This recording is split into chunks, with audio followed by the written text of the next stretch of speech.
of rape na kanyang pinagkaanan ay si Attorney Nilo Divina ng Divina Law Office and my two good friends, Attorney Johnny Magboo and Attorney Bong Panganiban.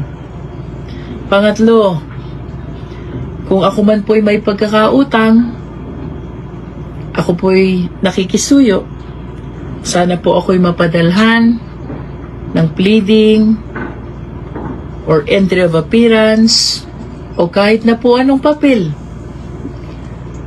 upang akin pong maunawaan ang naging partisipasyon ng inyong law office sa fabricated cases of rape na naging kaso ng aking asawa.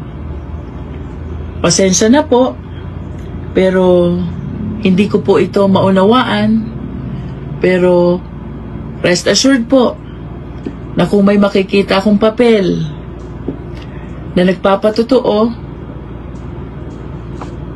na naging bahagi po ang inyong law firm or law office sa mga kasong nabanggit, pagsisikapan ko po na bayaran ang sinasabi niyong utang.